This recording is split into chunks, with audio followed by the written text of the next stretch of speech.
Hi everyone and welcome, it's Galina. Usually to create galaxy or night sky with watercolor you need to apply paint layer by layer. But if you will use Ecoline liquid watercolor you will get the bright background quick and easy.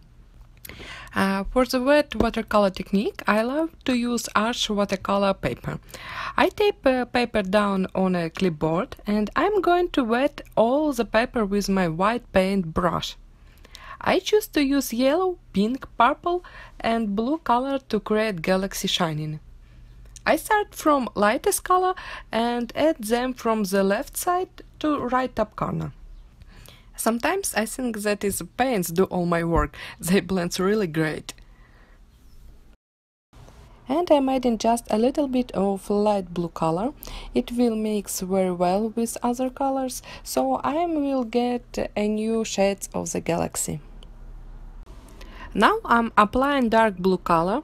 It will be my main color of the galaxy. I want to add more shades of blue, so I'm mixing two colors in a tiny enamel plate. I think it's plate for sauce or something like that. So I'm applying my new blue color over the previous one. To add dark accents to the galaxy, I'm going to use black dry pigment, which is reacting with water. This one is from Ukraine manufacturer Fabrica Decorum. You can use any other, such as brushes or primary elements from Color Arte. I use dry pigment because it gives more bright and deep black color than the regular watercolor. So I don't need to apply separate layers of black color. After that, I leave it to dry and you can use a heat gun to speed the process. Now I'm cutting the sentiment with two dies from Honeybee. It's two-layered set with a large word thanks. I cut the first layer using heavy white black cardstock, and second layer I cut with double-sided adhesive paper. I use adhesive from Silhouette Cameo just because it was at hand. Usually I use sticky sheets or even double-sided adhesive tape. I carefully glue it letter by letter. Sorry about my head, this technique is a little bit tricky. I want to make sure that all letters are sticked well. I press them down with bone folder. And I remove the cover paper from the sentiment and fix the damaged letter. So I'm covering adhesive layer with gold glitter from Martha Stewart and press them with office paper.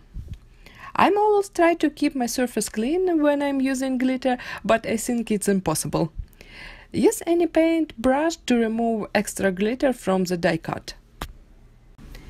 And I'm back to the background. I'm going to add small stars on it. I use tiny stamp from Celebration Box stamp set from Honeybee.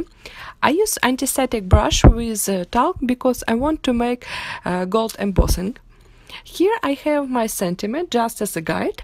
I'm stamping stars with Versamark transparent ink around it. For the better result on small images, use the fine or super fine detail embossing powder, such as Ranger Gold powder, and heat it with heat tool. I removed tape from the background and decided to add splashes to create smaller stars in the galaxy. It will be better to do not remove the tape first.